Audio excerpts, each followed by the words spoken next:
Por accidente seguí a mi marido a la mansión de lujo donde se encontraría con su amante. Pero ¿quién abrió la puerta? Iba a ser solo una noche más. Una excusa más. Tengo una reunión que ella ya no creía. Pero esa vez, decidió no quedarse esperando en casa. Lo siguió sin ser vista. Y terminó frente a una mansión de lujo en lo alto de una colina. Una sombra apareció tras la puerta, y lo que ocurrió después fue el inicio de una caída silenciosa, pero imparable. Porque hay traiciones que no se gritan. Se descubren en silencio. Y hay verdades que no destruyen, transforman. Una mujer, una mentira que se repite. Y una familia que esconde mucho más que secretos. Quédate hasta el final para descubrir lo que nadie se atreve a contar. Suscríbete al canal y cuéntanos en los comentarios desde qué ciudad nos estás viendo. Lucía no era mujer de sospechas fáciles. Había aprendido a observar en silencio, a no decir lo que pensaba hasta tener la certeza. Pero aquella noche, mientras cenaban en el comedor de mármol blanco, sintió una frialdad extraña en la mirada de Alejandro. Le dijo que tenía una reunión con unos inversionistas que llegaban de Ginebra. Ni siquiera la miró a los ojos al decirlo. Lo conocía demasiado como para no notar la tensión en su voz, ese leve temblor que intentaba disimular entre copas de vino de alta gama y gestos estudiados. Cuando él se fue, Lucía subió a su auto sin pensarlo dos veces. No sabía a dónde iba exactamente, pero algo dentro de ella gritaba que lo siguiera. La ruta era silenciosa y oscura. Las luces de la ciudad quedaban atrás mientras Alejandro conducía hacia las colinas privadas, donde solo vivían empresarios millonarios y familias con apellidos pesados. Lucía mantenía la distancia, apagó las luces delanteras y lo siguió con la respiración contenida. Cuando él detuvo el auto frente a una mansión nueva, de líneas modernas y ventanales infinitos, el corazón de Lucía empezó a latir con violencia. Aquel lugar no le resultaba familiar, y eso la desconcertó. Alejandro bajó del vehículo con una seguridad que dolía. Caminó hacia la entrada como si lo hiciera cada semana. Tocó una campana discreta y esperó. A través de parabrisas, Lucía observaba sin moverse. Entonces vio una figura. Una mujer. Alta, elegante, con una silueta perfectamente delineada por la iluminación suave del jardín. La puerta se abrió y esa sombra femenina extendió los brazos como si lo esperara con ansias. Él entró sin vacilar. Lucía sintió que el estómago se le hundía en una mezcla de náusea y rabia contenida. No había visto el rostro de la mujer, pero tampoco lo necesitaba. En ese instante, lo supo. Alejandro no estaba en una reunión de negocios. Estaba traicionándola. Y no solo eso, lo hacía en una mansión lujosa que jamás había mencionado. La mansión irradiaba poder, pero también un tipo de intimidad que incomodaba. Había algo más en ese lugar, algo que escapaba a la lógica. Lucía bajó del auto. Caminó con pasos lentos hacia la entrada. Aquel acto era, quizás, el más impulsivo de su vida. Sus tacones resonaban sobre el mármol exterior mientras se acercaba al portón principal. Dudó por un momento, pero la curiosidad, esa que destruye o salva, pudo más. Levantó la mano y presionó la campanilla. No estaba preparada para lo que vendría, pero tampoco podía huir. El silencio que precedió a la apertura de la puerta le pareció eterno. Luego, el sonido de los cerrojos comenzó a moverse desde dentro. Cuando la puerta finalmente se abrió, Lucía quedó paralizada. Allí estaba su abuela Carmen, vestida con una bata beige de seda, con el cabello recogido y una sonrisa en los labios como si nada en el mundo estuviese fuera de lugar. «¿Qué haces aquí, mi niña?», preguntó con una voz tan dulce que helaba. Lucía sintió que la garganta se le cerraba. No podía decir la verdad. No en ese momento. No ahí. Carmen parecía tan tranquila, tan dueña del espacio, tan perfectamente cómoda en aquella mansión que por un instante, Lucía dudó de sí misma. ¿Era posible que su abuela viviera allí? ¿Desde cuándo? ¿Por qué jamás lo había mencionado? Lucía forzó una sonrisa, esa que una mujer solo usa cuando está al borde de quebrarse. Estaba por la zona y me pareció ver tu coche en la entrada. No sabía que habías comprado una casa aquí, improvisó. Carmen no pestañeó. Su rostro era una obra maestra del control emocional. Asintió con elegancia y la invitó a pasar, como si se tratase de una tarde cualquiera. Fue una inversión reciente, algo discreto, respondió mientras la guiaba por un salón decorado con muebles de diseño italiano y arte contemporáneo. El nivel de lujo era abrumador. No había duda de que quien vivía allí tenía un patrimonio considerable. Cada rincón olía a dinero antiguo. La conversación entre ambas fue breve, casi superficial. Carmen no ofreció té, ni café, ni preguntas incómodas. Lucía miraba todo con los ojos abiertos, tratando de memorizar cada detalle. La alfombra persa, las esculturas, los ventanales con cortinas automatizadas, la chimenea encendida. No escuchaba ruidos del interior, pero estaba segura de que Alejandro seguía dentro, escondido como un cobarde. Se despidió con una excusa cualquiera, un invento que sonó convincente solo porque su voz aún temblaba de incredulidad. Carmen la abrazó en la salida, murmurando «Cuídate, preciosa», con una dulzura que ya no sabía si era fingida o parte de su nueva y desconocida personalidad. Cuando volvió al auto, Lucía no arrancó de inmediato. Cerró los ojos y respiró hondo. El mundo tal como lo conocía acababa de colapsar. Y sin embargo, no había gritado, ni confrontado, ni llorado frente a Carmen. Había logrado sostener la máscara. Pero dentro de ella, algo se había quebrado. No era solo la traición de Alejandro lo que la destrozaba, era la participación silenciosa de su abuela, esa mujer que siempre representó la moral, la estructura familiar, la raíz. Ahora, todo estaba en duda. El viento golpeaba la ventana con fuerza, y por primera vez en años, Lucía sintió que estaba sola. Realmente sola. Al llegar a casa, entró descalza, como si caminar sobre los mármoles de su propio penthouse le doliera. Se miró en el espejo del vestidor. Seguía siendo la misma mujer fuerte, elegante, criada entre coches de lujo y cenas con millonarios.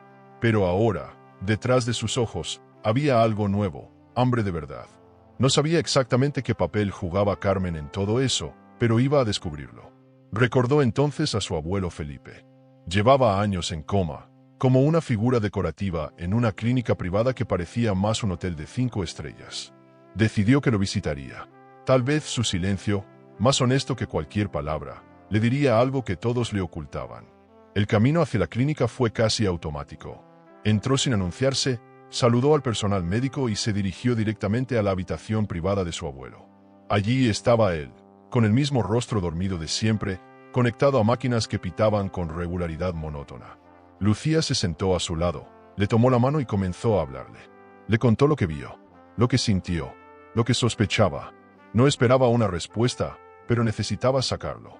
Sus palabras llenaban el aire con una mezcla de dolor y determinación. Hasta que, de pronto, ocurrió algo que cambiaría todo. El cuerpo de su abuelo se estremeció ligeramente. Su mano apretó la de Lucía. Los ojos, lentamente, comenzaron a abrirse. Don Felipe abrió los ojos lentamente, como si el tiempo no le perteneciera. Su mirada estaba nublada, pero al reconocer el rostro de Lucía, una leve chispa de lucidez lo atravesó. Ella se congeló. No podía ser. Durante más de 10 años lo había visto inmóvil, como una estatua viva en una habitación estéril que, pese al lujo evidente, seguía oliendo a espera y resignación. «Abuelo», susurró, apenas respirando. El anciano no habló de inmediato. Movió los labios, con dificultad, como si su cuerpo necesitara recordar cómo emitir sonido. Lucía apretó su mano con fuerza, queriendo creer que aquello era real. Él finalmente murmuró: «Tú no estás loca, Lucía, te han mentido todos». La voz era frágil, pero las palabras caían como piedras en el silencio de la habitación. Lucía parpadeó, sin comprender del todo. ¿Qué tanto sabía su abuelo? ¿Desde cuándo? Se inclinó hacia él, sin soltarle la mano, con los ojos llenos de una mezcla inexplicable de amor y desesperación. «Necesito saber la verdad», murmuró, y el anciano, con un gesto de cabeza, indicó una pequeña caja de madera en la esquina de la habitación. Lucía se levantó, la tomó y la abrió. Dentro había una libreta de cuero gastado, un bolígrafo antiguo y una llave pequeña, de esas que parecen de diario infantil. El aire parecía haberse espesado en la habitación. Don Felipe se volvió a recostar, sin dejar de mirarla. «Usa lo que está ahí, y no confíes en nadie», dijo, antes de cerrar los ojos como si su cuerpo ya no soportara más esfuerzo. Lucía sintió un escalofrío recorrerle la espalda. El contenido de aquella caja no era lo más importante, sino el hecho de que él estuviera despierto, aunque fuera por breves momentos, y claramente consciente. Las posibilidades que se abrían ante ella eran inmensas. Por primera vez en semanas, sintió que tenía una oportunidad real de recuperar el control. Si su abuelo aún era considerado el titular del patrimonio familiar, había una puerta abierta entre tanto engaño. Salió de la clínica como una mujer transformada. El viento de la tarde le golpeaba el rostro, pero ya no se sentía desprotegida. Su mente trabajaba a toda velocidad. La llave, la libreta, las advertencias, ¿qué tanto había logrado ver su abuelo antes de caer en coma? ¿Qué secretos guardaba? Subió a su coche de alta gama y condujo hacia el edificio central de la Fundación de la Vega, ese que tanto ella como Carmen habían visitado incontables veces para firmar acuerdos y supervisar inversiones millonarias. Esta vez, sin embargo, no iría como la nieta obediente que todo aceptaba. Ahora estaba lista para abrir heridas antiguas. Esa misma noche, encerrada en su apartamento de lujo, se sentó frente a la libreta. Pasó las páginas una por una. La letra era firme pero temblorosa, y las primeras anotaciones hablaban de acciones, nombres de socios, fechas de reuniones. Sin embargo, conforme avanzaba, el tono cambiaba. Don Felipe relataba cómo había comenzado a sospechar de Carmen años atrás, mucho antes de caer enfermo. Hablaba de movimientos extraños de dinero, de una cuenta en Suiza a nombre de una sociedad fantasma, y del cambio radical en la conducta de Alejandro. Nunca lo quise cerca, pero ella lo impuso, escribió en una línea que dejó a Lucía con la piel helada. No logró dormir. Se quedó sentada en el borde de la cama, leyendo y releyendo, como si al hacerlo pudiera encontrar alguna grieta más en aquella historia perfecta que siempre le habían contado. Al día siguiente, pidió acceso a los archivos personales de su abuelo en la empresa, usando una autorización médica firmada años atrás. Fue recibida por el director administrativo, quien, tras titubear, aceptó entregarle una carpeta sellada con el nombre de don Felipe. Al abrirla, Lucía descubrió que su abuelo, en vida, había intentado blindar el patrimonio familiar contra posibles fraudes, y había dejado indicios de que Carmen podría haber desviado fondos. La imagen de Carmen vestida con aquella bata de seda, abriendo la puerta de la mansión, se le vino a la mente una y otra vez. ¿Cuántas veces se había acostado con su esposo a escasos metros de donde su suegro yacía inconsciente en una cama de hospital? Era repulsivo, pero Lucía ya no quería venganza por instinto, sino por estrategia. Si quería proteger el legado de su familia, tendría que jugar con las mismas armas: elegancia, frialdad y cálculo. La clave ya no estaba en llorar o gritar. Estaba en entender cómo mover las piezas dentro de ese tablero millonario que su abuela había manipulado por años. Aprovechó una reunión informal en el Hotel Boutique del Grupo de la Vega para observar con atención los gestos de Carmen. Era experta en leer expresiones. Notó cómo su abuela reaccionó levemente al verla entrar con la carpeta en la mano, aunque se esforzó por mantener el rostro sereno. Carmen levantó su copa y brindó por una nueva etapa de inversiones internacionales. Lucía sonrió, levantó también su copa, pero pensaba en otra cosa.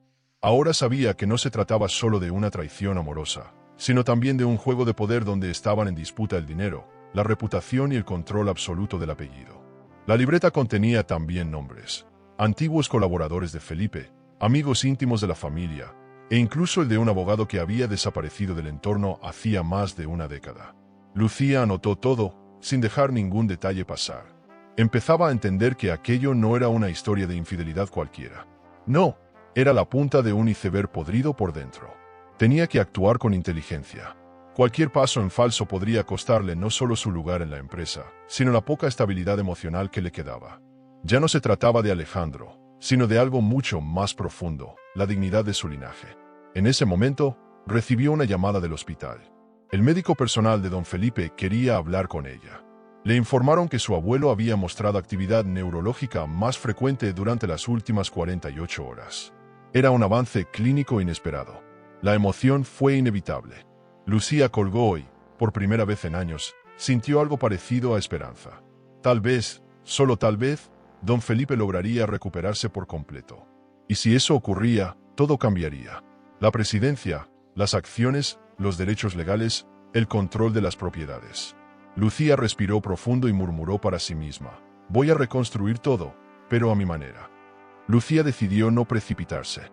Aunque la ira y la traición la quemaban por dentro, sabía que enfrentarse a Carmen sin pruebas era un error. Su abuela no era cualquier mujer.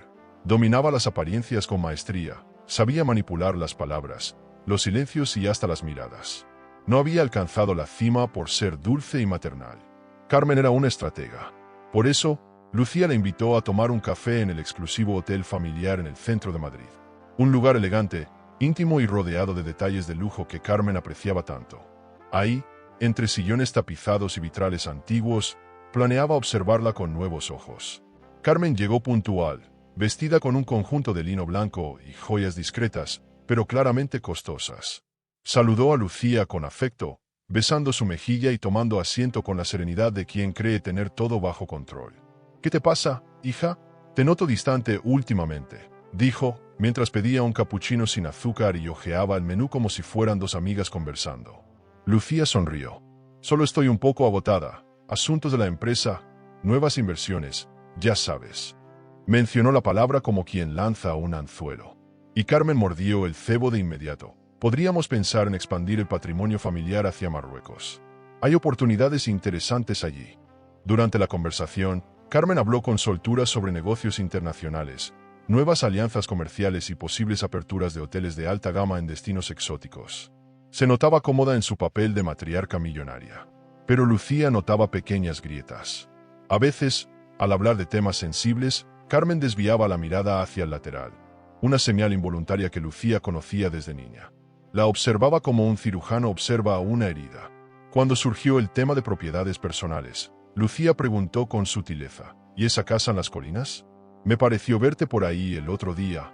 Carmen no se inmutó. Sonrió. Ah, sí, una pequeña adquisición. Pura estrategia fiscal. Lucía tragó saliva, manteniendo la compostura. ¿Y cuándo pensabas contármelo? Preguntó con un tono dulce pero firme. Carmen dio un sorbo a su café antes de responder. No quise molestar con detalles. Es solo una propiedad para escapar del ruido. Su voz era impecablemente tranquila. Lucía asintió. No dijo más, pero por dentro hervía. Esa propiedad era el escenario de la traición. El lugar donde Alejandro entraba como si fuera suya, donde una sombra femenina abría la puerta con confianza. Carmen mintiendo a la cara, como si todo fuera parte de un juego que solo ella sabía jugar. Y quizás lo era. Antes de despedirse, Carmen sacó de su bolso una llave dorada. La puso sobre la mesa como quien deja caer un trofeo. Cuando quieras venir, estás invitada. Está decorada con un gusto exquisito. Creo que te encantaría. Lucía la miró, sin tocar la llave. Reconoció al instante el pequeño grabado en la parte superior. Un escudo que también había visto en la puerta de la mansión. No había lugar a dudas. Era la misma. El descaro de Carmen era impresionante.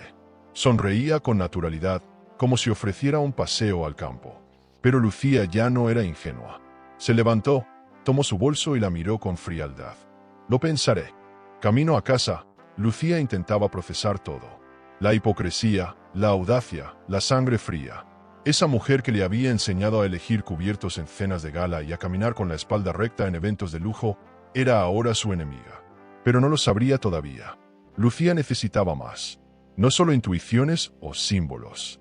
Necesitaba pruebas concretas, papeles, transferencias, rastros contables. Y, sobre todo, un plan. Porque en el mundo millonario donde se movían, la caída no era por escándalos sentimentales, sino por errores financieros. Y Carmen había cometido muchos. Lucía solo tenía que encontrarlos. A la mañana siguiente, solicitó una revisión del archivo de adquisiciones de los últimos 6 meses. Hizo la petición como vicepresidenta de operaciones del Grupo de la Vega. No levantó sospechas. En su oficina, empezó a revisar documentos con ojos clínicos. Entre tantos contratos, encontró uno con una firma encubierta, GF Investment Group. El nombre no aparecía en los registros familiares, pero figuraba como compradora de la mansión. Cruzando información con los registros del patrimonio de Carmen, encontró una coincidencia alarmante. GIF usaba como dirección fiscal una de las cuentas antiguas de Don Felipe. El fraude tomaba forma. Lucía empezó a sentirse atrapada en una telaraña que llevaba años tejiéndose a su alrededor. ¿Hasta dónde llegaban las mentiras? ¿Quién más estaba involucrado? ¿Y qué sabía realmente su abuelo? Decidió visitarlo nuevamente, con la carpeta en la mano. El hospital estaba en silencio, pero su mente era un campo de batalla. Entró a la habitación, se sentó a su lado y le susurró, «Ya entiendo, abuelo, por eso me diste esa libreta». Los dedos de Felipe se movieron levemente, como si confirmaran su pensamiento. Esa mínima señal bastó. Ya no había vuelta atrás. Lucía estaba decidida a arrancar cada máscara con precisión quirúrgica. Antes de salir del hospital, se encontró con una enfermera que trabajaba en la clínica desde hacía años. Entre charla y charla, la mujer mencionó una visita reciente. Su abuela vino hace 3 días. Preguntó si usted había estado aquí. Lucía no respondió. Su rostro se mantuvo neutro, pero por dentro, un escalofrío la sacudió. Carmen sabía que algo se estaba moviendo. Y si lo sabía, no tardaría en contraatacar. Caminó hacia el auto con paso firme. Ya no había lugar para la duda. Estaba en guerra. Y la única forma de ganar era usar las mismas armas que su abuela: elegancia, cálculo y sangre fría. Lucía sabía que había llegado el momento de pasar de la observación a la acción. El dolor por la traición no desaparecía, pero ya no nublaba su juicio. Ahora, más que nunca, necesitaba estrategia. Su abuelo había plantado semillas de verdad antes de quedar en coma, y ella iba a hacerlas germinar. Comenzó por volver al despacho privado de don Felipe, en la casa principal que seguía siendo oficialmente su residencia legal. Aquel lugar había permanecido intacto por años, como una especie de santuario familiar. Pero Lucía no estaba allí para rezar. Estaba para descubrir lo que su abuela tanto se había esforzado en esconder. Detrás de un retrato de Felipe, encontró una caja fuerte empotrada. No era especialmente moderna, pero sí lo bastante resistente como para guardar secretos de alto valor. La llave de la libreta funcionó a la perfección.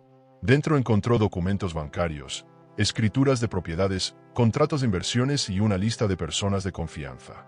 Entre ellas, un nombre llamó su atención: Mateo Velasco. Recordaba haber escuchado ese apellido durante una presentación de inversores en el resort de alta gama en Málaga, unos meses atrás. ¿Podría ser el mismo Mateo que había conocido recientemente en el evento del Grupo de la Vega? Aquel encuentro le pareció entonces casual, pero ahora lo dudaba.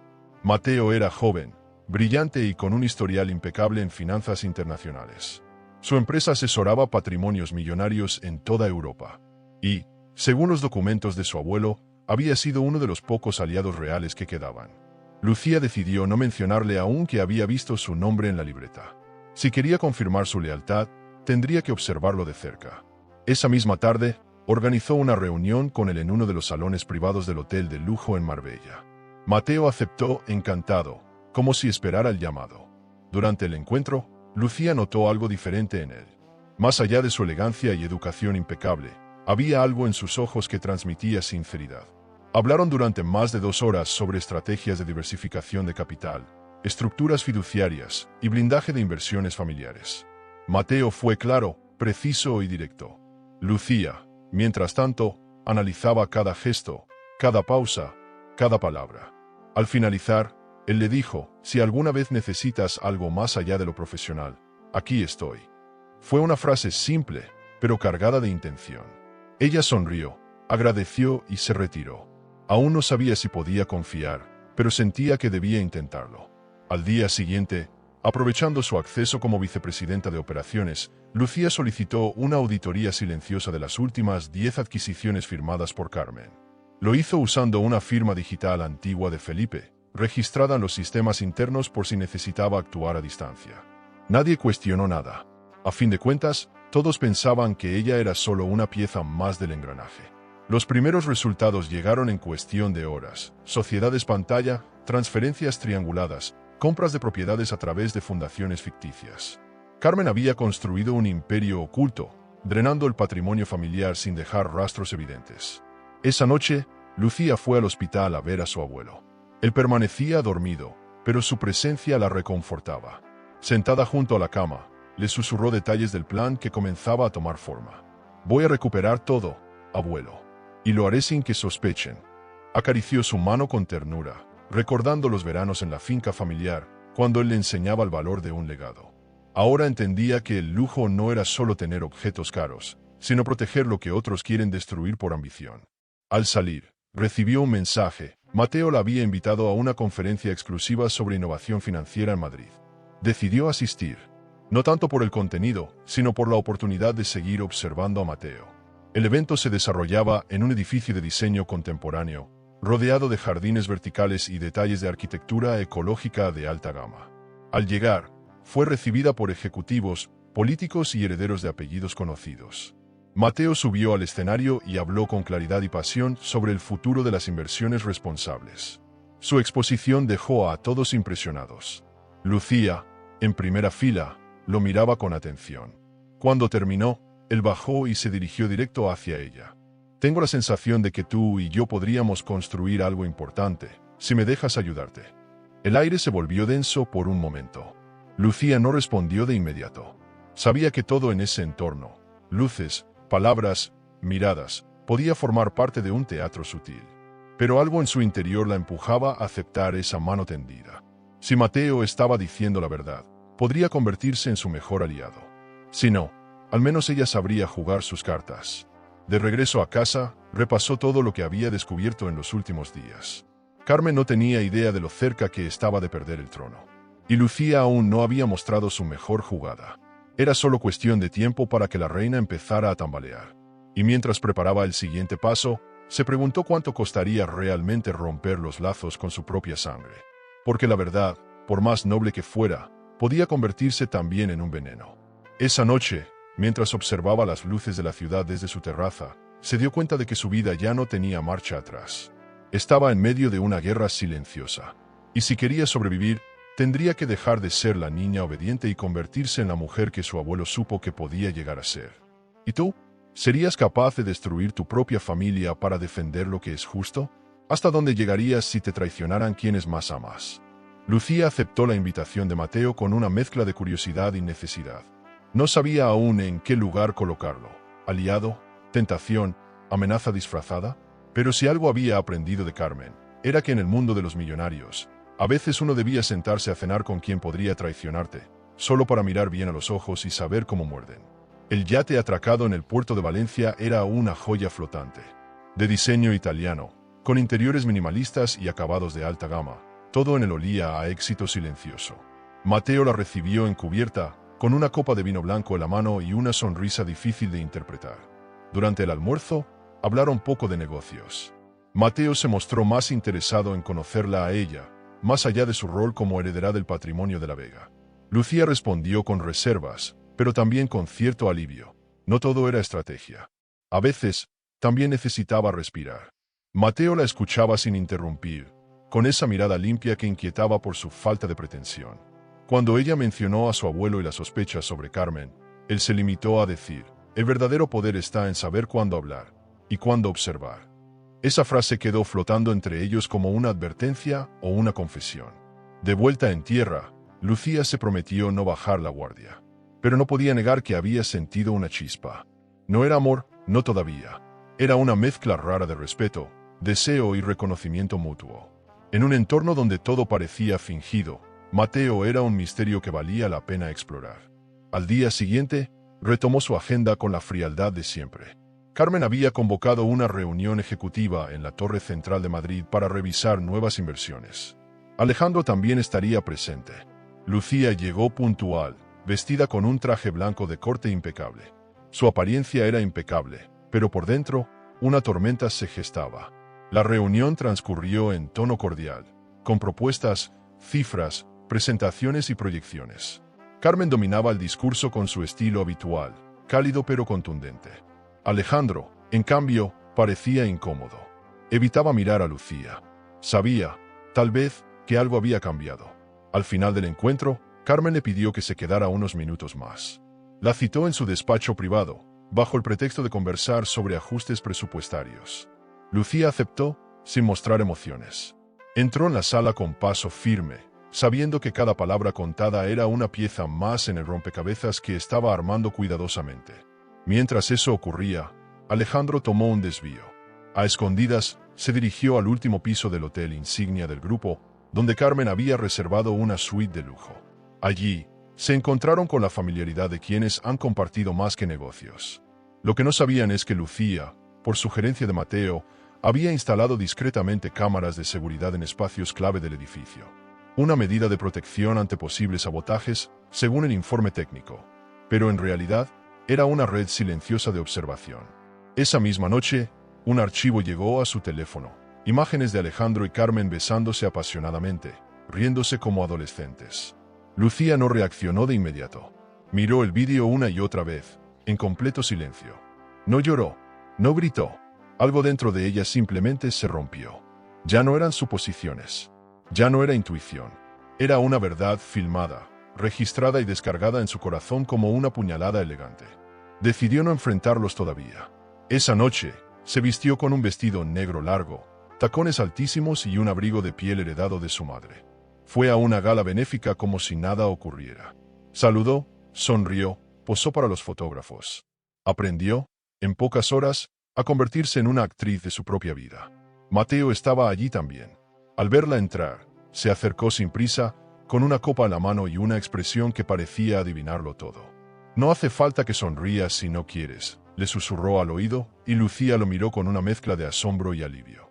Era la primera persona que no le exigía máscaras. Bailaron una sola pieza, despacio, sin hablar. Los demás observaban, como si fueran una nueva pareja de poder. Pero lo que nacía entre ellos no era simple atracción. Era la alianza entre dos almas heridas que sabían que, en ciertos mundos, el amor no siempre llega como un flechazo, sino como un pacto silencioso. Esa madrugada, Lucía volvió a casa sola. Se desmaquilló frente al espejo con gestos lentos, contemplando su rostro como quien observa a una desconocida. Sentía rabia, pero también claridad. Ya no tenía miedo de enfrentarse a Carmen ni de hundir a Alejandro. Pero había algo más, una necesidad de justicia que iba más allá de lo personal. Estaba decidida a proteger lo que quedaba del nombre de la Vega. Si tenía que destruir una parte del sistema para salvar otra, lo haría. En un mundo de millonarios, donde cada sonrisa es una jugada y cada palabra una inversión, la verdad es el bien más escaso. Al revisar el vídeo una vez más, notó un detalle que había pasado por alto. Una conversación al fondo, apenas audible, en la que Carmen mencionaba una transferencia a la cuenta de siempre. Lucía envió el clip a Esteban, el abogado que había empezado a consultar discretamente. «Necesito rastrear esa cuenta», le escribió. Y mientras esperaba la respuesta, su teléfono sonó. Era Mateo. «No sé si estás despierta, pero hay algo que deberías saber. No puedo decírtelo por aquí».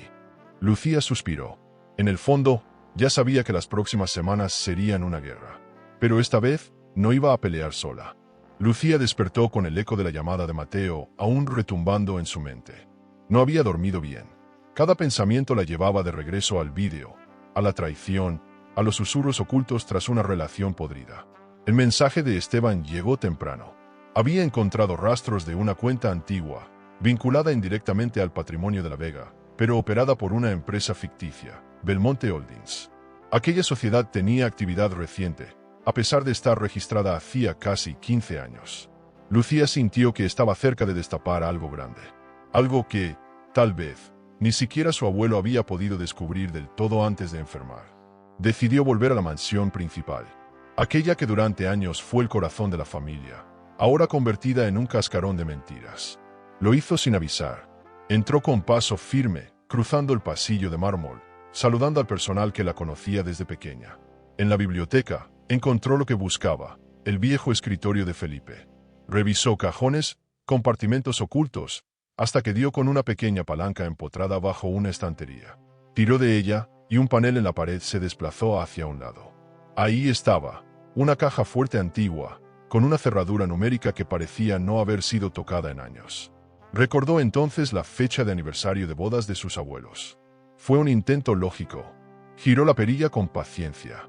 Al tercer intento, la cerradura cedió con un clic que le erizó la piel. Dentro había carpetas polvorientas, sobresellados y una pequeña agenda de cuero negro. Sacó todo con cuidado y se sentó en el suelo, rodeada de papeles que olían a historia, a secretos, a poder mal administrado. Lo primero que leyó fue una serie de transferencias bancarias hechas desde cuentas asociadas a la fundación benéfica que Carmen presidía. El dinero no iba a los hospitales que decía apoyar. Iba a Belmonte Holdings. Los documentos no solo revelaban fraudes contables. También había cartas. Correspondencia entre Carmen y un nombre que Lucía no reconocía, Rafael Belmonte. En una de ellas, fechada 5 años antes, Carmen hablaba de mantener el control del imperio sin que Felipe lo arruine con su visión conservadora. Lucía sintió que el estómago se le revolvía. Su abuela no solo lo había traicionado emocionalmente, también lo había saboteado como empresario, usurpando su rol en las inversiones estratégicas del grupo. Estaba claro, Carmen llevaba años jugando su propia partida, mientras todos pensaban que cuidaba el patrimonio familiar. Siguió leyendo hasta encontrar algo que la descolocó. Un sobre con el nombre de Mateo. Era una carta escrita por Felipe, dirigida a él. La tinta estaba algo borrosa, pero el contenido era directo. Si alguna vez lees esto, significa que confío en ti más que en mi propia sangre. Ayuda a Lucía a entender la verdad. No lo hagas por mí. Hazlo por lo que queda de nosotros. Lucía soltó la carta lentamente. Su corazón palpitaba como tambor. El vínculo entre Mateo y su abuelo era real. No era una coincidencia. Y eso lo cambiaba todo. Tal vez, por primera vez en mucho tiempo, no estaba sola de verdad. Guardó los documentos más sensibles en una carpeta hermética. El resto los volvió a ocultar. No podía arriesgarse a que Carmen supiera que había encontrado ese material. Salió de la mansión sin que nadie notara el temblor de sus manos. Al llegar a su apartamento, lo primero que hizo fue llamar a Esteban. Necesito saber quién es Rafael Belmonte y cuánta conexión tiene con Alejandro. La voz del abogado al otro lado fue clara. Es uno de los nombres que aparece en las juntas de accionistas encubiertas del grupo desde hace 8 años.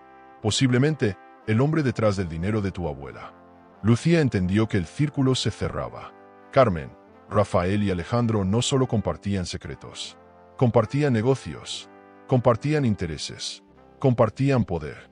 Y ahora ella tenía la posibilidad de romper esa alianza desde dentro. Pero necesitaba moverse con cuidado. Demasiadas piezas en juego. Llamó a Mateo. Tengo que mostrarte algo, le dijo, sin explicar.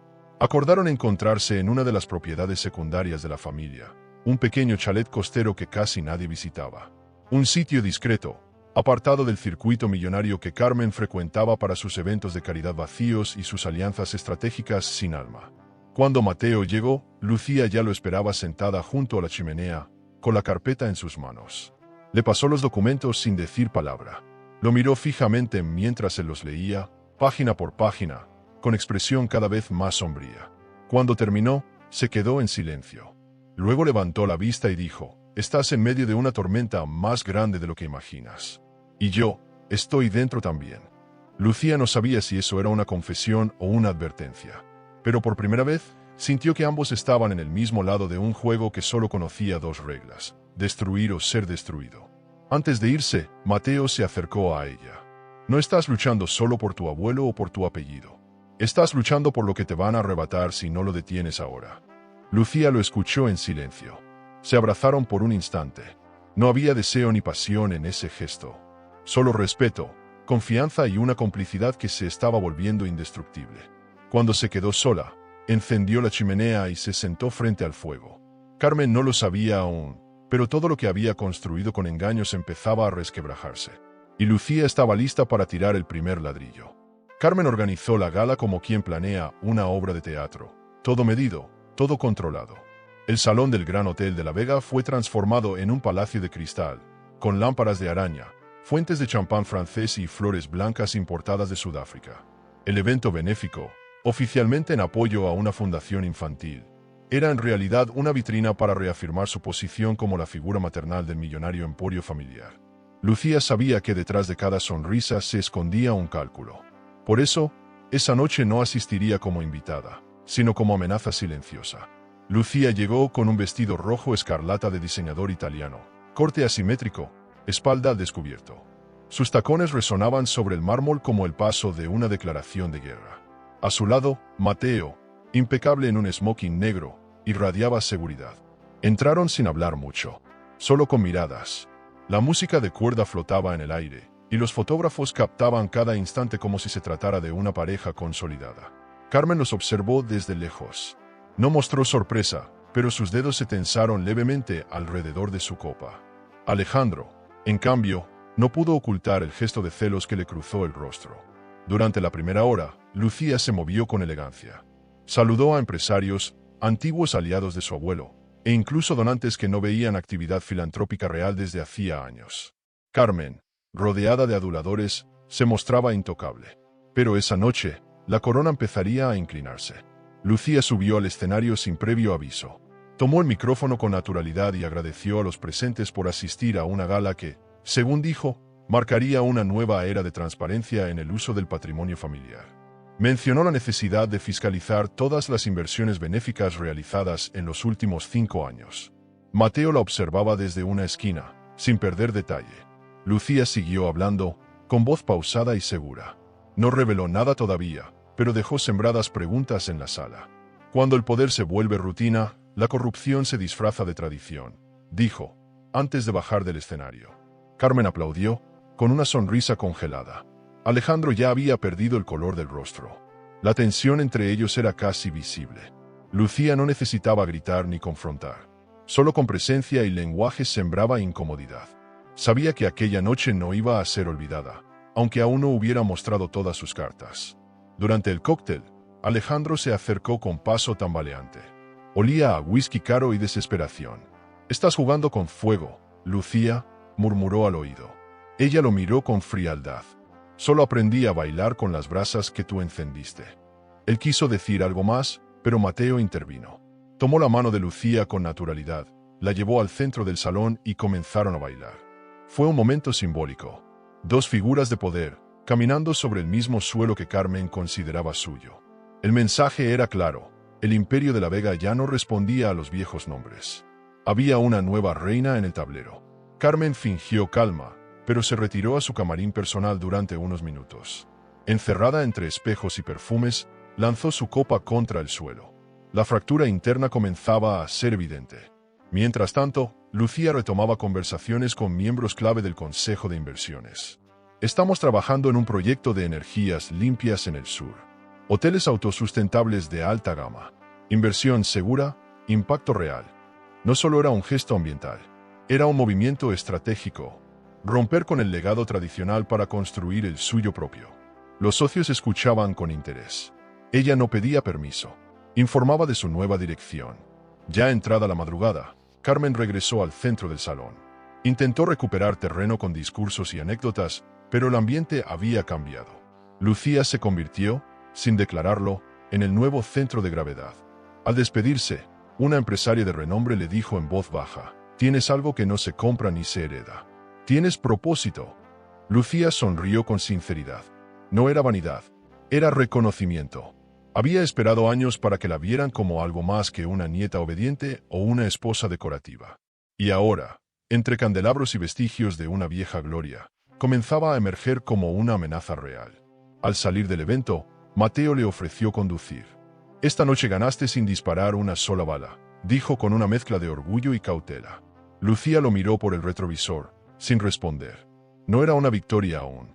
Era apenas el principio del derrumbe. Sabía que Carmen iba a contraatacar, pero ya no le temía. Esa noche, mientras retiraba su vestido con lentitud frente al espejo, se miró a los ojos y se dijo: «Ahora sí, te estoy mirando de frente, abuela». El juego había cambiado, y Lucía ya no necesitaba disfrazarse para pertenecer al mundo del poder. Ella era poder. Lucía no pensaba en enamorarse. Su mundo estaba demasiado revuelto, demasiado contaminado de traiciones como para abrir otra puerta a los sentimientos. Y sin embargo, cada vez que estaba cerca de Mateo, sentía que su cuerpo hablaba en otro idioma. Él era firme, elegante, pero sin arrogancia. Su presencia imponía sin necesidad de levantar la voz. Lo había invitado a visitar el nuevo terreno en Marbella, donde planeaban construir el primer hotel ecológico del grupo. La zona era aislada, rodeada de vegetación salvaje y olas furiosas. El viento lo cubría todo con una especie de promesa inquebrantable. Allí, algo iba a cambiar. El terreno pertenecía al patrimonio familiar desde hacía años, pero nunca había sido utilizado. Lucía lo veía como una oportunidad para crear algo suyo, lejos del rastro de Carmen. Mateo llegó en una camioneta oscura, vestido con ropa informal por primera vez.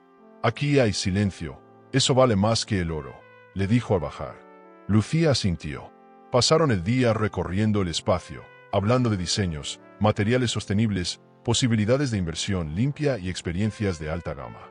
El proyecto era ambicioso, pero no imposible. Ambos sabían que no se trataba solo de dinero.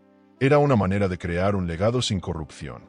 Por la tarde, una tormenta inesperada los sorprendió. Buscaron refugio en un pequeño chalet de obra que servía como oficina técnica. La lluvia golpeaba el techo con fuerza, y el sonido del viento se colaba por las rendijas como un susurro persistente. Lucía, empapada y riendo, se sentó sobre una alfombra vieja frente a una estufa a gas. Mateo la miraba con algo más que deseo. Había admiración, respeto, y esa ternura que muy pocos se permiten mostrar. «No recuerdo la última vez que me reí así», dijo ella. «Quizás porque ya no confías en nadie», respondió él. Y entonces, el silencio los envolvió. Mateo se acercó despacio. No hubo urgencia, ni dudas. Solo una energía contenida que por fin encontró salida. El beso fue suave, profundo, cargado de emociones que ninguno se atrevía a nombrar. Lucía lo sostuvo por unos segundos, luego se apartó, cerrando los ojos. «No estoy lista», susurró. Él no insistió, solo asintió, con una comprensión que la desarmó aún más.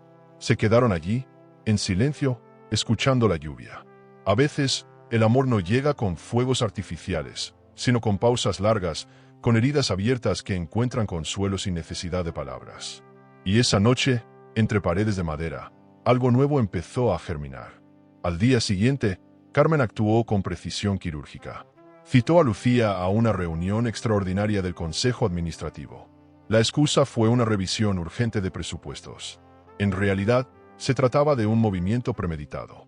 Durante la sesión, con todos los directores presentes, presentó una moción para suspender temporalmente a Lucía de su cargo como vicepresidenta operativa, alegando conflicto de intereses y decisiones unilaterales sin aprobación mayoritaria.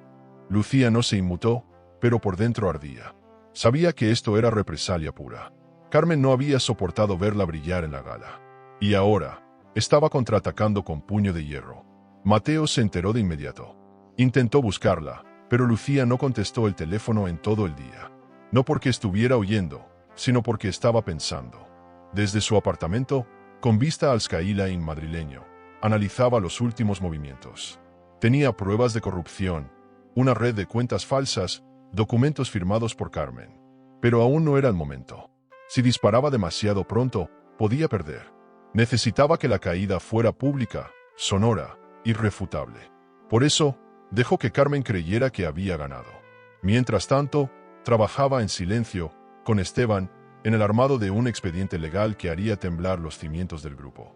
En medio del caos, Lucía no dejaba de pensar en Mateo. ¿Era el parte del futuro o solo una distracción en medio de la tormenta? Su corazón se debatía entre confiar o protegerse. Estaba acostumbrada a que los hombres la usaran como una pieza más en sus juegos de poder. Pero Mateo no parecía necesitar nada de ella, más allá de su verdad. Esa noche, mientras escribía en su diario, un hábito que había retomado por consejo de su terapeuta, anotó una frase que le dolió más de lo esperado. Me da más miedo enamorarme que perder la empresa. La vulnerabilidad también duele cuando te sorprende. Carmen, mientras tanto, celebraba. Creía haber ganado una batalla clave. Incluso organizó un almuerzo privado con miembros electos del consejo, donde brindó por la estabilidad y el orden. Alejandro estaba allí, con una sonrisa fingida y una copa de champán. Lucía no tiene el carácter para sostener este imperio, dijo Carmen, sin ruborizarse. Pero sus palabras, lejos de ser verdades absolutas, eran solo deseos desesperados. Porque en la oscuridad de su despacho, sobre la alfombra de seda, dormía una carpeta que podía destruirla. Y en el corazón de Lucía, dormía también un fuego que solo estaba esperando la chispa final. Esa misma noche, Lucía recibió un mensaje cifrado de Esteban. La auditoría interna que solicitaste está lista. Las firmas de Carmen no coinciden en varios documentos clave. Tengo los archivos. Hora y lugar. Lucía sonrió. Mañana. Torre de Marbella. 8 de la mañana, exactitud Suiza. Guardó el teléfono, se sirvió una copa de vino y salió al balcón. El aire fresco le acarició el rostro, como si le dijera que la tormenta, la verdadera, aún no había comenzado. Sabía que las próximas horas serían cruciales. Y aunque aún dudaba del amor, ya no dudaba de su fuerza. Esteban no era un abogado convencional. No buscaba titulares ni trabajaba para apellidos famosos. Su especialidad era el silencio, la precisión y los movimientos invisibles. Felipe lo había contratado años atrás para casos que no debían figurar en registros oficiales. Lucía lo conocía poco, pero sabía que era su mejor carta para enfrentar legalmente a Carmen sin cometer errores. Se reunieron en un despacho discreto en la Torre de Marbella, lejos de los espacios ostentosos donde los millonarios jugaban al ajedrez financiero. Lo que encontré no es poca cosa, dijo él, dejando sobre la mesa una carpeta con pestañas codificadas. Lucía la abrió sin hablar. El contenido hablaba por sí solo. Escrituras, contratos falsificados, autorizaciones irregulares y firmas evidentemente distintas a las originales de Felipe. Carmen había operado a través de un sistema tan complejo como su ego. Fundaciones, testaferros, préstamos cruzados. Lo más impactante era el uso del nombre de Felipe para justificar movimientos de millones en cuentas suizas, muchas de ellas vinculadas a empresas fachada en Panamá. ¿Qué pasa si esto sale a la luz?, preguntó Lucía con la voz contenida. Esteban la miró fijo. Pierde su puesto, su reputación y quizás algo más. Lucía sabía que no bastaba con destruir. Había que hacerlo con elegancia. Carmen no era solo su enemiga, era su abuela. Había que desarmarla sin convertir la venganza en un acto de resentimiento infantil. Por eso pidió a Esteban que preparara 2 versiones del informe. una para presentar en el consejo y otra más contundente, por si las cosas se salían de control. ¿Quieres que incluya a Alejandro?, preguntó el abogado. Ella dudó, no por compasión, sino porque aún no entendía del todo su rol en la maquinaria. No todavía, respondió. Quiero verlo caer, pero por su propio peso. La siguiente semana fue un vaivén de correos cifrados, llamadas discretas y reuniones estratégicas. Lucía fingía estar de vacaciones mientras movía piezas en silencio. Mateo la ayudaba sin hacer preguntas. Se convertía en su sombra en eventos sociales, pero también en su confidente en la intimidad. A veces, pasaban horas en la biblioteca del resort, revisando archivos, tomando notas, conectando nombres con movimientos bancarios. Entre ellos crecía algo más que complicidad, pero ambos sabían que aún no era el momento. El lujo que los rodeaba, ropa de marca, autos de alta gama, habitaciones con vista al mar, no podía distraerlos del objetivo. Una noche, revisando viejos documentos de la Junta, Lucía encontró una carta firmada por Felipe donde nombraba a un heredero operativo en caso de incapacidad prolongada. El nombre escrito a mano era el suyo. No podía creerlo. Estaba legalmente habilitada para actuar en su nombre desde hacía años, pero Carmen había ocultado ese papel. Esteban lo leyó con atención. Esto cambia todo. Ya no eres solo nieta. Eres su voz legal. Lucía sintió un temblor recorrerle la espalda. Lo que había sido una guerra emocional se volvía ahora una batalla jurídica. Y esta vez tenía el escudo necesario para luchar. A la mañana siguiente, Esteban viajó a Ginebra para confirmar la autenticidad de los movimientos bancarios. Desde allí, le envió pruebas certificadas que incriminaban directamente a Carmen y a Rafael Belmonte. Las firmas eran irrefutables. La red de sociedades había sido diseñada para vaciar lentamente el patrimonio del grupo, desviar fondos a inversiones personales y blindar cuentas en el extranjero. Lucía no sentía odio. Sentía claridad. No podía cambiar lo que le habían hecho, pero sí podía decidir cómo responder. No con gritos, sino con estrategia. Y ahora tenía las piezas necesarias para el jaque mate. Mientras tanto, Carmen actuaba como si nada. Sonreía en las recepciones, organizaba cenas en restaurantes de lujo, cerraba contratos con apariencia filantrópica.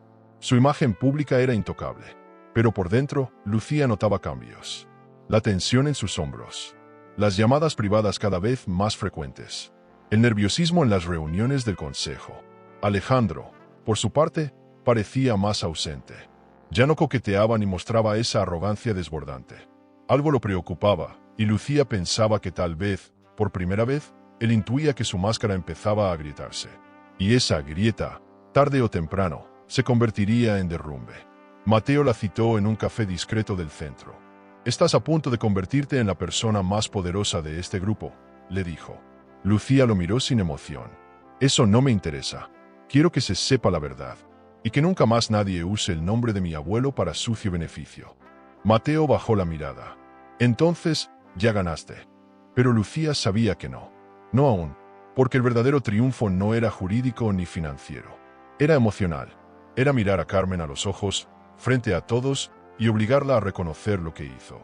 No por ella, por Felipe, por la niña que había creído que su abuela era intocable. Aquella noche, en la terraza del resort, Lucía repasó todo. Tenía los documentos, los nombres, los movimientos. Tenía la legalidad, la lógica, la verdad. Pero también tenía dudas, porque aún no sabía si la justicia iba a curar el dolor. Se preguntó si, una vez que terminara todo, podría mirar a Mateo sin temor. Si su familia volvería a tener un sentido. Si la herencia de su abuelo seguiría viva sin la mancha del escándalo. No encontró respuestas. Solo escuchó el viento y se prometió una cosa. Pase lo que pase, no iba a dejar que le arrebataran lo que le correspondía. Lucía ya no buscaba respuestas solo en papeles ni en cuentas cifradas. Algo en su interior le decía que la verdad más dolorosa aún no había salido a la luz. Y esa sensación la guiaba como una brújula quebrada, pero insistente. Fue Esteban quien mencionó la posibilidad de un análisis genético. Hay muchas inconsistencias en los registros familiares, dijo. Y si lo que sospechamos es cierto, no solo se trata de dinero. Se trata de identidad. Lucía dudó al principio, pero luego recordó cómo Carmen protegía a Alejandro, cómo lo integró a negocios sin mérito, cómo lo defendía incluso en sus errores. Decidió actuar. Consiguió una muestra del cepillo de pelo de Carmen y un vaso que Alejandro dejó en una de las reuniones. Mandó todo a un laboratorio privado, especializado en casos hereditarios complejos. No quiso saber nada durante días. Siguió adelante con los movimientos legales, con los preparativos para la próxima reunión del consejo, con la recolección de pruebas. Pero cada vez que se miraba al espejo, se preguntaba si estaba lista para escuchar la verdad. No era una simple cuestión de ADN. Era cuestionar los cimientos de su historia, su sangre, su linaje. El resultado llegó en un sobre discreto, entregado en mano por un mensajero que ni siquiera sabía lo que llevaba. Lucía lo abrió sola, en su oficina, con las cortinas cerradas y el corazón en la garganta. El documento era claro: 99,8% de compatibilidad genética entre Carmen y Alejandro. Eso solo podía significar una cosa: eran madre e hijo. No había otra explicación. Lucía se quedó inmóvil por varios minutos. Todo empezó a encajar. Las miradas cómplices, la protección excesiva, la confianza ciega. Carmen había ocultado durante décadas que había tenido un hijo fuera del matrimonio y que lo había integrado al círculo familiar como socio. La revelación la golpeó más fuerte que cualquier traición financiera, porque esa verdad explicaba muchas cosas. Pero también habría una herida más profunda. ¿Quién era entonces Alejandro para ella? Un enemigo, un impostor, un producto de una red de mentiras que Carmen había tejido con precisión quirúrgica. Lucía sintió náuseas. Se sentó, bebió un sorbo de agua y trató de organizar sus ideas. El problema no era solo lo que había descubierto, era todo lo que significaba. Porque si Carmen era capaz de esconder a su propio hijo, ¿qué más había sido capaz de manipular? ¿Hasta dónde llegaba su red de engaños? Esa noche no quiso hablar con nadie. Apagó el teléfono, canceló su cita con Mateo y se encerró en su casa. Releyó el informe una y otra vez, como si algo pudiera cambiar. Pero los datos estaban ahí, impresos, oficiales, fríos. Cada palabra era una daga. Intentó recordar momentos de su infancia. Carmen siempre había sido severa, pero cercana. Nunca imaginó que detrás de ese carácter rígido se escondiera una vida paralela. ¿Alguien que esconde a su hijo es capaz de amar sinceramente a su nieta? La pregunta se repetía como eco. Esa noche, Lucía no durmió. El lujo de su apartamento ya no le ofrecía refugio. Al día siguiente, se encontró con Mateo en el centro de reuniones del resort ecológico. Él notó de inmediato que algo no estaba bien. ¿Qué pasó?, preguntó, preocupado. Ella solo le entregó el informe. Mateo lo leyó en silencio. Cuando terminó, respiró hondo. «Esto es grave». Lucía asintió. «Más que grave. Esto lo cambia todo». Por primera vez, Mateo pareció no saber qué decir. Caminó por la sala, tomó un café, volvió a sentarse. «Carmen no puede controlar lo que viene. Pero debemos pensar bien cómo usar esta información. No podemos apresurarnos. Esto puede destruirla por completo». Lucía lo sabía, y eso era lo que más pesaba. Mateo sugirió una jugada: usar la información como elemento de presión, pero sin exponerla públicamente todavía. En este mundo de millonarios, no se trata de tener la verdad, sino de saber cuándo mostrarla, explicó. Lucía lo escuchó con atención. Le impresionaba su capacidad para ver el tablero completo. Pero en el fondo, ella sentía que ya no podía seguir protegiendo apariencias. Que el patrimonio de su abuelo merecía justicia completa, no medias tintas. Mateo la tomó de la mano, por primera vez sin cálculos. «No estás sola», dijo. Y por un segundo, eso fue suficiente para seguir en pie. Más tarde, en una reunión informal del consejo, Lucía observó a Carmen como nunca antes. Ya no como su abuela, sino como una figura temida, manipuladora, con un rostro que ya no le resultaba familiar. Carmen hablaba de inversiones nuevas, de filantropía, de visión empresarial. Pero Lucía solo veía una mujer desesperada por sostener el edificio de mentiras que había construido con décadas de perfección. El informe ardía en su bolso como dinamita. Aún no lo sacaría, pero sabía que pronto, muy pronto, haría que todos vieran quién era realmente la mujer que decía proteger el legado de la Vega. Esa noche, volvió al hospital a visitar a su abuelo. Le habló en voz baja, como si él pudiera escucharla. «Encontré la verdad. Ahora entiendo todo. No sé si te decepcionaría saberlo, pero prometo que voy a limpiar tu nombre». Se quedó allí un rato, en silencio, observando su rostro dormido, preguntándose si él también había sabido. Si había callado por vergüenza, por miedo o por amor. Al salir, el pasillo le pareció más largo que nunca. El peso de la sangre, de la traición y de la herencia no se mide en dinero. Se mide en lo que duele. Y esa herida, no paraba de sangrar. El consejo de administración del Grupo de La Vega se reunía esa mañana con un aparente aire de rutina. Pero Lucía sabía que cada silla ocupada escondía un interés, una lealtad, una estrategia. Entró con paso seguro, portando una carpeta de cuero y una expresión que no dejaba margen para interpretaciones débiles. Carmen ya estaba sentada, flanqueada por Alejandro y un par de directores de la vieja guardia. Saludó con esa sonrisa tan pulida como sus joyas, pero sus ojos ya no escondían la tensión. Algo había cambiado, y todos lo sentían. El tablero estaba por moverse con fuerza. Lucía abrió la reunión solicitando un punto extra en la agenda, la restitución simbólica de don Felipe como presidente honorario. Usó términos precisos, por respeto a su trayectoria y al patrimonio familiar. Al principio, nadie reaccionó, pero luego, uno a uno, los miembros del consejo asintieron. Carmen fingió entusiasmo, pero su mandíbula se tensó levemente. Sabía que ese gesto no era sentimental. Era una jugada política, porque al poner a Felipe en el centro, Lucía traía al presente a alguien que Carmen había intentado borrar desde que cayó en coma. Y con él, traía una firma poderosa que podía revivir documentos dormidos. El efecto fue inmediato. Los medios financieros se hicieron eco del gesto. Las acciones del grupo subieron un 3% en un solo día. Inversionistas internacionales comenzaron a mostrar interés en proyectos antiguos que llevaban años estancados. Lucía entendió que estaba tocando el corazón de la empresa.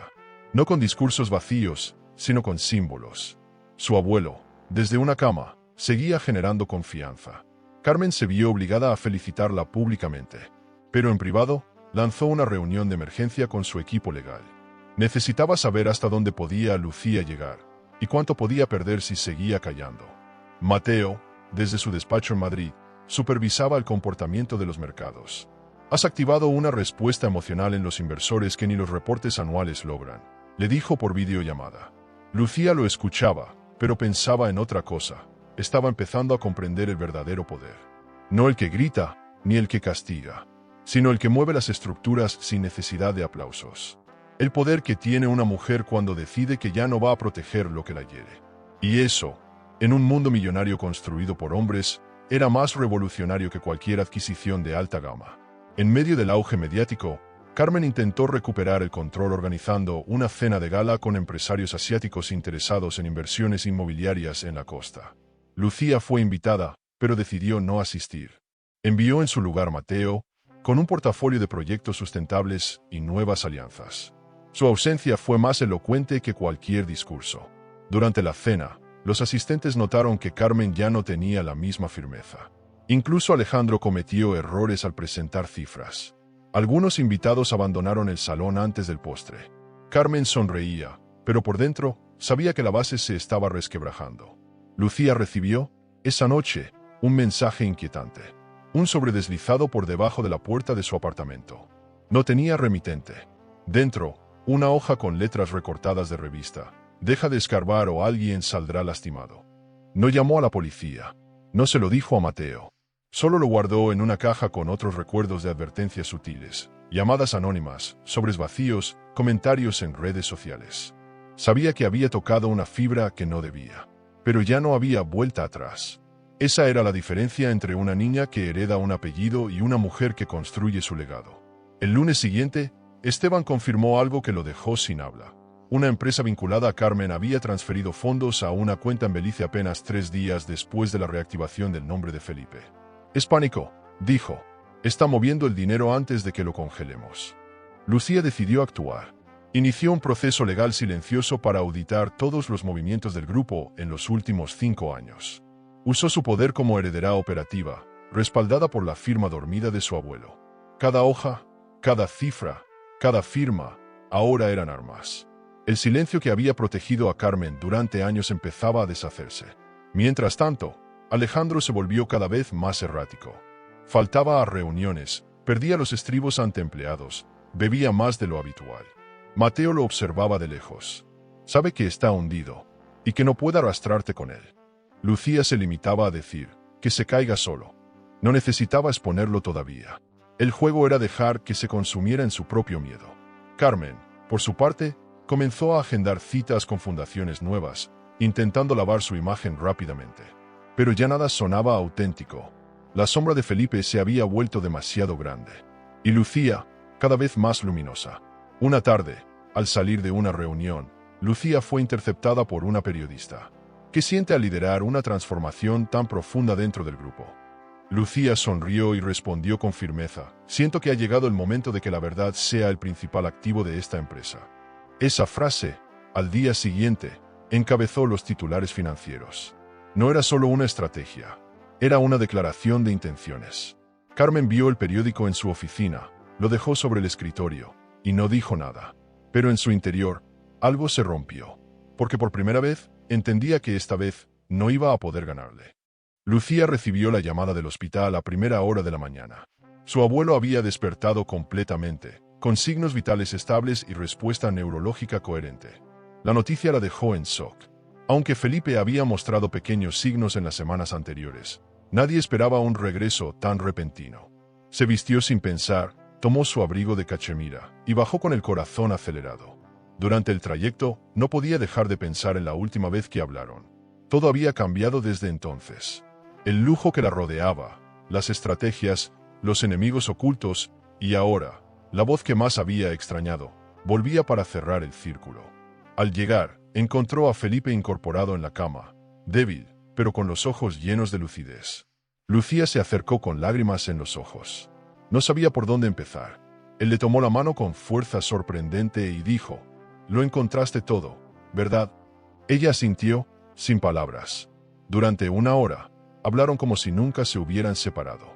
Felipe le confesó que siempre sospechó de Carmen, que años atrás descubrió sus desvíos, sus mentiras, su relación oculta con Rafael Belmonte. Pero no actuó a tiempo. La amé más de lo que debía, y eso me cegó, admitió. Aquella frase rompió algo dentro de Lucía. Felipe no solo hablaba de traición financiera. Hablaba de haber sido destruido emocionalmente por la mujer en la que confió su vida, su apellido, su empresa. Cuando me di cuenta de que Alejandro era su hijo, ya era tarde. Ella había tomado el control de todo. Lucía se quedó en silencio, escuchando atentamente. Su abuelo no lloraba, pero cada palabra suya arrastraba una tristeza antigua, enraizada. Me quitó el poder, pero lo que más me dolió fue que te alejara de mí. Lucía bajó la cabeza. Ahora entendía muchas cosas. Entendía por qué Carmen siempre la quiso tan ocupada, tan lejos de él. «Necesito que me prometas algo», dijo Felipe con voz más baja. «Quiero que termines lo que empecé, pero no te conviertas en ella. No quiero verte vacía, ni sola, ni hambrienta de venganza. No hagas justicia si eso te cuesta el alma». Lucía no respondió de inmediato, porque la verdad, en ese momento, era que no sabía si aún tenía alma para proteger. Había visto tanto, había enterrado tanto, que apenas recordaba quién era antes de toda esta guerra. Pero cuando miró los ojos de su abuelo, sintió algo revivir en su interior. No rabia, ni siquiera orgullo. Era amor, amor real. Antes de salir de la habitación, se inclinó y lo besó en la frente. «Voy a terminar esto, pero lo haré a mi manera». Felipe sonrió por primera vez. «Sabía que lo dirías».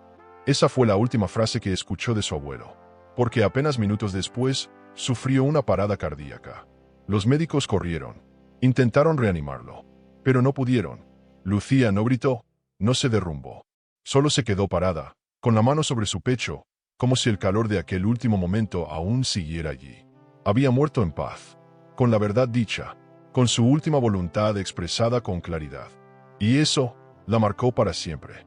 Las horas siguientes fueron un torbellino. La prensa se enteró. Los consejos directivos solicitaron reuniones de emergencia. Carmen lloró frente a las cámaras, interpretando el papel de la viuda devota con una precisión escalofriante. Alejandro habló poco, pero se mostró devastado. Lucía no emitió declaraciones. Guardó silencio, no por respeto, sino por estrategia. Sabía que Felipe no quería espectáculo, no quería una venganza vulgar. Quería verdad, quería cierre, y ella estaba decidida a honrarlo. Esa misma noche, volvió a revisar todos los documentos con Esteban. Cada inversión, cada acción, cada transacción pasaría ahora por sus manos. Mateo fue a verla al penthouse. Llevaba flores. No dijo mucho, solo se sentó a su lado y la abrazó. Fue la primera vez que Lucía lloró. Sin vergüenza, sin máscara, como una mujer que por fin deja caer el escudo. «Quiero acabar con esto, pero no quiero convertirme en otra versión de Carmen», le dijo. Mateo la miró con ternura. Entonces no lo harás. Porque ya eres distinta. Esa noche no hablaron más. Se quedaron en silencio, viendo cómo la ciudad dormía bajo ellos. Rodeados de lujo, sí, pero conscientes de que el verdadero valor estaba en lo que no podía comprarse. Al día siguiente, Lucía se presentó en la oficina con un luto impecable. Vestido negro de alta gama, maquillaje sobrio, mirada firme. Convocó al equipo legal y administrativo. Inició un proceso de auditoría interna profunda, respaldada por los documentos firmados por Felipe antes de su muerte. Exigió transparencia total y ordenó suspender de sus funciones a todos los nombres vinculados a las cuentas en el extranjero, empezando por Rafael Belmonte. Carmen no tardó en presentarse furiosa. Exigió explicaciones. Lucía, con la voz firme, le respondió: «Esta ya no es tu casa. Es la casa de quien aún cree en la verdad». El impacto fue inmediato. Carmen abandonó la sala entre susurros, con una expresión que Lucía nunca había visto antes: miedo real. Ya no era la reina del tablero. Era solo una pieza en retirada. Alejandro la siguió sin decir palabra. Los inversionistas comenzaron a alinear sus intereses con Lucía. Y por primera vez, en años, el apellido de la Vega empezaba a limpiarse de sombras. Pero Lucía sabía que aún faltaba un paso más. Uno solo. Y ese paso se daría, delante de todos. La sala principal del auditorio corporativo del Grupo de la Vega fue decorada para una jornada que prometía ser histórica. Pantallas LED, flores discretas, sillas de cuero alineadas como si el orden pudiera contener el caos. Desde temprano, la prensa económica y social ocupaba sus lugares con cámaras y micrófonos listos. Lucía eligió cada detalle con precisión. No quería teatralidad, quería claridad, transparencia, verdad. A sus 32 años, iba a hablar por primera vez no como heredera, ni como nieta, sino como la mujer que había decidido reconstruir un imperio sin que el pasado lo ensuciara más. Carmen llegó vestida de blanco, como si intentara lavar simbólicamente sus culpas. Alejandro caminaba a su lado, serio, pero visiblemente nervioso. Lucía ya estaba en el escenario, sentada frente a una mesa de cristal. La transmisión en vivo comenzó puntual. Miles de personas conectadas desde sus oficinas, hoteles de lujo, casas en la playa, esperaban escuchar el futuro del grupo. Lucía tomó el micrófono sin titubear. Hoy no hablaremos de cifras. Hoy hablaremos de verdad. El silencio fue inmediato. En las primeras filas, los directivos se miraban sin saber hacia dónde se dirigía aquello. Con firmeza, Lucía desplegó una carpeta. Mostró copias de transferencias, escrituras falsas y documentos de inversiones trianguladas que habían vaciado el patrimonio de la empresa. Explicó con precisión cómo una red de empresas fachada fue creada para ocultar fondos. No mencionó nombres, aún. El público en línea estalló en comentarios. Las redes sociales comenzaron a replicar fragmentos del discurso. Luego, Lucía proyectó en pantalla el vídeo captado semanas atrás, donde Carmen y Alejandro se besaban en la suite presidencial del hotel familiar. No había nada más que decir. Solo ver. Solo oír cómo la sala se congelaba. Carmen se levantó de su asiento, tambaleante. «Esto es un montaje, una manipulación baja y perversa», gritó. Pero Lucía no se inmutó. «También tengo una auditoría de los últimos 5 años que demuestra que usaron el nombre de mi abuelo, aún estando en coma, para firmar contratos ilegales». Alejandro intentó intervenir, pero no encontró palabras. Lucía lo miró con una mezcla de decepción y compasión. «Nunca tuviste el valor de enfrentarme, ni para amarme como esposo, ni para traicionarme con dignidad». El rostro de él palideció. Carmen solo respiraba rápido. El poder se le escapaba entre los dedos. Lucía bajó del escenario. Caminó hasta el centro de la sala con una calma que nadie entendía. «Esta empresa nació con principios. Fue mi abuelo quien la construyó, no para convertirse en un símbolo de lujo millonario sin alma, sino para dejar un legado. Lo destruyeron desde dentro. Pero hoy, eso termina». Volvió al escenario, pulsó un botón y proyectó en la pantalla un documento firmado por Felipe, nombrando la única representante legal con poder para reestructurar la junta. El público aplaudió. Algunos de pie. La prensa tomaba fotos sin parar. La transmisión en vivo se volvió tendencia en menos de 10 minutos. Mateo, desde un costado, la observaba con orgullo contenido. Sabía cuánto le había costado llegar hasta ahí. La sangre, las noches sin dormir, el dolor de descubrir verdades que habrían quebrado a cualquiera. Lucía, por su parte, no sonreía. No era un triunfo. Era una limpieza. Un acto de justicia. Terminó su intervención diciendo: no construimos patrimonio para esconder mentiras. Lo construimos para que nuestros nombres valgan más que el oro. Silencio. Luego, una ovación que duró minutos. Carmen abandonó la sala sin mirar a nadie. Alejandro desapareció tras ella. Ambos sabían que ya no podían volver a ese mundo. Al final del acto, Lucía caminó por los pasillos del edificio con los tacones firmes. Empleados que antes la miraban con lástima, ahora la saludaban con respeto. Secretarios, inversionistas, hasta el personal de limpieza, entendían que algo había cambiado. No se trataba solo del apellido. Se trataba de la verdad, de lo que cuesta defenderla, de cuánto arriesgas cuando decides romper con la corrupción, incluso si esa corrupción tiene tu sangre. Lucía entró a su oficina, cerró la puerta y se sentó sola. No lloró, tampoco celebró. Solo miró por la ventana y repitió en voz baja: cumplí, abuelo. Las horas siguientes fueron un torbellino mediático. Canales internacionales pedían entrevistas. Analistas hablaban de la transformación ética del Grupo de la Vega. Algunos intentaban suavizar el escándalo. Otros lo explotaban sin piedad. Pero Lucía no respondió a nadie. Solo llamó a Esteban y Mateo y les pidió un favor: preparen los documentos. Voy a vender parte de mis acciones. Quiero empezar algo fuera de aquí, en otro lugar, con otros valores. Mateo, al otro lado de la línea, sonrió, porque entendía que ese cierre no era el final. Era la puerta que Lucía llevaba años sin atreverse a abrir. Desde su balcón, Lucía contempló cómo la ciudad empezaba a oscurecer. La brisa le movía el cabello, y por primera vez, el silencio no la asustaba. Pensó en Carmen, en Alejandro, en todo lo que había perdido, pero también en todo lo que había ganado. No dinero, no poder, sino claridad, libertad, dignidad. Y ese tipo de riqueza no se cotiza en bolsa. Se cultiva, se protege, se respira. Estaba lista para el siguiente paso. Pero antes, necesitaba descansar. Mañana sería otro día. Un día sin mentiras. Carmen no dormía desde la transmisión. Las llamadas de socios fueron reemplazadas por cancelaciones, los correos por demandas. Su nombre, antes sinónimo de lujo y poder, ahora se asociaba a fraude, encubrimiento y traición. Se recluyó en una de sus propiedades de alta gama en Sevilla, lejos de los reflectores. Pero incluso allí, la vergüenza la alcanzaba. No era solo el escándalo, era la humillación de haber sido desenmascarada por su propia nieta. Alejandro, por su parte, desapareció del mapa. Nadie sabía si estaba en el país. Y nadie preguntaba. Su caída era más silenciosa, pero igual de profunda. Mientras tanto, Lucía organizaba una última reunión ejecutiva. Una que definiría el destino del Grupo de la Vega. Esta vez, no sería transmitida, pero sí grabada para archivo institucional. Invitó a todos los accionistas principales, miembros del consejo y representantes legales. El evento se llevaría a cabo en la misma sala donde su abuelo había presidido decenas de juntas. Una sala imponente, rodeada de mármol blanco, sillas de piel, cortinas de terciopelo azul y tecnología de última generación. Todo hablaba de un patrimonio construido con visión. Lucía quería cerrar el ciclo en ese mismo lugar. El ambiente estaba cargado. Algunos miembros del consejo entraban cabizbajos. Otros, visiblemente tensos. Carmen llegó con un vestido gris perla, sin joyas, sin maquillaje ostentoso. Se sentó en su lugar habitual como si nada hubiera cambiado.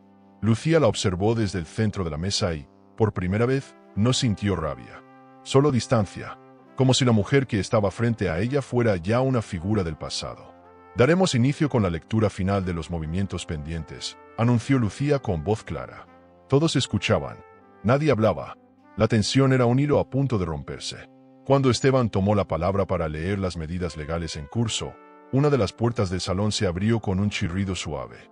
Un murmullo se esparció entre los presentes. Y entonces, lo impensable ocurrió. Don Felipe, en silla de ruedas, entró acompañado por dos enfermeros. Llevaba un traje oscuro, sobrio, y una mirada tan firme que hizo temblar hasta el último ladrillo de la sala. Carmen palideció. Alejandro, que había reaparecido en el último minuto, retrocedió un paso sin darse cuenta. Lucía no dijo una palabra. Solo lo observó con una mezcla de respeto y emoción contenida. Felipe pidió el micrófono. Su voz, aunque débil, era firme. Durante años, me usaron como un fantasma. Firmaron en mi nombre. Me borraron. Pero hoy, estoy aquí. Y quiero decir la verdad. Carmen intentó interrumpirlo. Felipe, no hagas esto. Pero él alzó una mano y la cayó sin levantar la voz. Carmen, tuviste mi amor, mi confianza, y la usaste para construir un imperio sobre mentiras. No voy a devolverte el odio, pero sí voy a devolverte la verdad. Y la verdad es que ya no te pertenece nada de esto. Nadie respiraba, nadie se movía.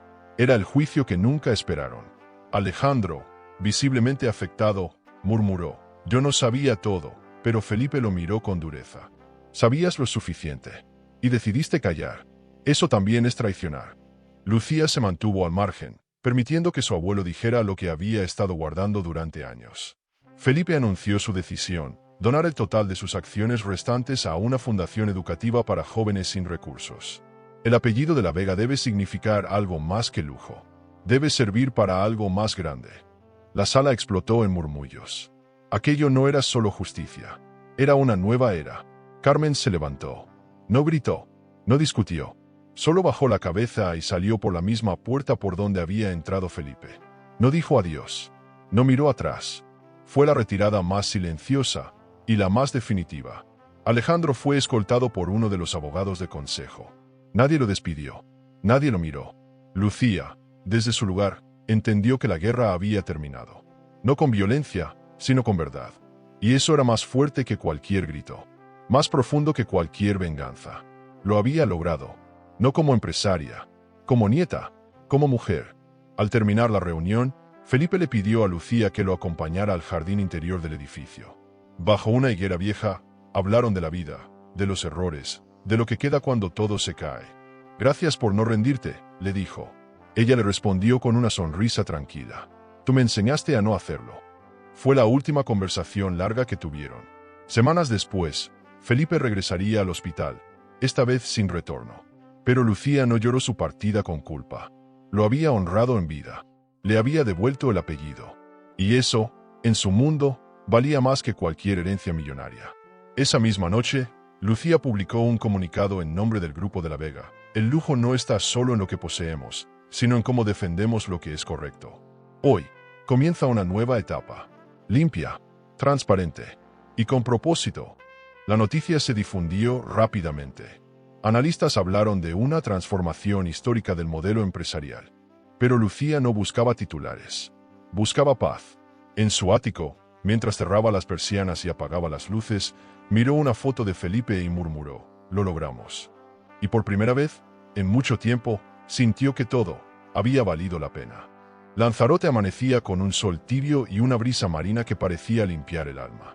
Lucía observaba al horizonte desde la terraza del nuevo resort ecológico que había empezado a construir con Mateo. Todo era diferente allí. El lujo tenía otro significado: espacios abiertos, materiales sostenibles, silencio, respeto por la naturaleza. Después de semanas de reconstrucción interna y externa, por fin sentía que respiraba sin peso en el pecho. Había dejado atrás no solo una empresa, sino también una historia manchada por la ambición y la mentira. Era su renacer. Y aunque llevaba cicatrices, también llevaba alas. La venta de su parte del Grupo de la Vega no fue escandalosa. Fue elegante, discreta, como todo lo que Lucía hacía desde que había entendido que el verdadero poder está en saber soltar. Parte del dinero lo destinó a proyectos sociales. Otra parte la invirtió en energías limpias y educación para mujeres jóvenes. El resto lo dejó crecer en fondos éticos, asesorada por Mateo. Su nueva vida no se sostenía en cifras ni en columnas de balances. Se sostenía en propósito, en la promesa de no repetir las sombras del pasado, de hacer que su apellido signifique algo más.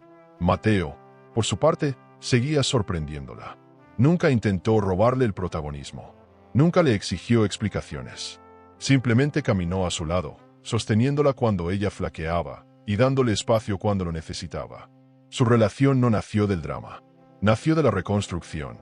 ¿Estás segura de que quieres empezar aquí?, le preguntó una noche, señalando el mapa del resort. No quiero empezar, respondió ella. Quiero continuar. Porque Lucía ya no huía. Ahora elegía. Elegía qué construir, a quién amar, con quién compartir su nueva versión. Y esa libertad no tenía precio, ni valor bursátil. Una mañana, mientras visitaban una parcela del terreno donde se levantarían las villas de alta gama, Mateo se arrodilló en la arena, sacó una pequeña caja de madera reciclada y dijo: no tengo prisa. Pero sí, tengo certeza. ¿Te gustaría que construyéramos juntos algo que dure más que las paredes? Lucía sonrió. No necesitaba diamantes ni grandes gestos. Solo verdad, autenticidad. Le tendió la mano y respondió con firmeza. Sí, pero esta vez, sin secretos. Fue un momento simple, íntimo y, sin embargo, más poderoso que cualquier acuerdo millonario que hubiera firmado en su vida pasada. Las semanas siguientes fueron de trabajo constante. Reuniones con arquitectos, negociaciones con proveedores, selección de materiales que respetaran el entorno. Pero a diferencia de los consejos fríos y llenos de egos del pasado, ahora cada decisión era una afirmación de sus valores. Los inversores creían en ella, no por su apellido, sino por su historia, por su integridad. El resort no sería solo un espacio de lujo. Sería un modelo de inversiones conscientes. Un testimonio de que es posible tener éxito sin traicionar, sin pisar, sin ocultar cadáveres en los cimientos de un imperio. Carmen, según los rumores, se había exiliado en Portugal. Vivía sola, sin acceso a sus antiguas propiedades, vendiendo piezas de arte para sobrevivir. Alejandro había abandonado la vida pública y se mantenía en silencio. Lucía no sentía odio por ellos. Sentía lástima, porque aún tenían tiempo de redimirse, pero no la voluntad. Y en el fondo, entendía que su venganza no había sido hacerlos caer, sino demostrar que podía levantarse sin destruirse. Eso era lo que realmente les dolía. Su éxito sin ellos. Su paz sin su aprobación. Su brillo sin su sombra. Una tarde, recibió una carta manuscrita. Era de una joven de Sevilla que había seguido toda la historia en redes. Gracias por mostrar que se puede renacer, que no tenemos que quedarnos donde nos pisotean. Usted me salvó sin saberlo. Lucía lloró al leerla, porque entendía que, al final, ese era el verdadero impacto. No las acciones, no el patrimonio, sino las vidas que tocaba con su ejemplo. Y eso lo protegía más que cualquier contrato legal. Mateo la abrazó al verla emocionada. Ahora lo sabes, ¿verdad? No era solo justicia, era esperanza lo que construías. El resort abrió sus puertas con una ceremonia íntima. Sin prensa, sin fuegos artificiales.